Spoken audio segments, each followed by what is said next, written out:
मुझे पता है आपके और कानून के बीच में जंग चल रही है। आप कानून तोड़ें या कानून आपको, इससे मुझे कोई मतलब नहीं। मैं यहां सिर्फ इतना समझाने आया हूं कि दोबारा इस जंग में मेरे भाई को घसीटने की कोशिश मत कीजिएगा, वरना कानून मुझे अपने हाथों में लेना पड़ेगा और यह आपके लिए अच्छा नहीं होगा। छोटा मुंह और बहुत बड़ी बात कह गए तुम। ये धमकी देने से पहले अपनी औकात और हमारी हैसियत तो देखी होती। ड्यूटी का हाथी को धमकाना अच्छा नहीं लगता बरखुरदार। चोटी होती तो बहुत छोटी है शोभराज साहब, लेकिन अगर हाथी के कानों तक पहुंच जाए तो उसकी मौत का कारण बन जाती है। और आप अपनी जिस हैसियत की बात कर रहे हैं ना, उस हैसियत को बहुत अच्छी तरह से जानता हूं मैं। बहुत अमीर करोड़पति हैं आप, लेकिन अपने बेटे की जिंदगी बचाने के लिए भिखारी बनकर मेरे बाबूजी के सामने भीख मांग चुके हैं आप।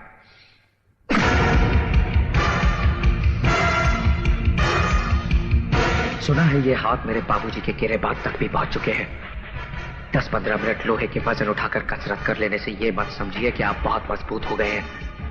मैं हर दिन 15 घंटे पिछले 15 सालों से सिर्फ लोहे का काम कर रहा हूं, और लोहे से जब शीशा टकराता है तो उसके इतने टुकड़े हो जाते हैं कि गिनना मुश्किल हो जाता है। अंग्रेजी में एक कहावत है, एंगर। किसी और को सुनाना, मैं सिर्फ एक जुबान समझता हूं, हिंदुस्तानी, और उसमें एक कहावत है, 100 सुनार की और 1 लोहार की। मेरा भाई मेरी मां के जीने का सहारा है, और अपनी मां को उसकी जिंदगी लौटाने का वादा किया है मैंने। उसकी जिंदगी छीनने की कोशिश करने वाले की सांसें उसके ही सीने में दफन कर दूंगा मैं। याद रखना।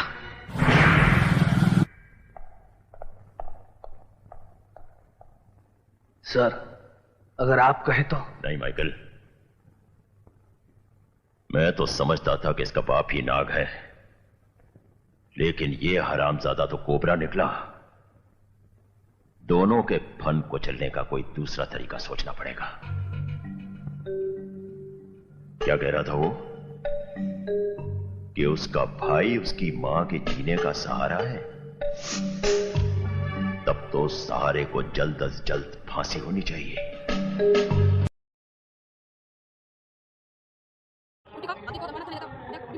अब जब बोलना अरे बेटा देख, हाँ बोल। वरना मुझे कानून अपने हाथों में लेना पड़ेगा और यह आपके लिए अच्छा नहीं होगा।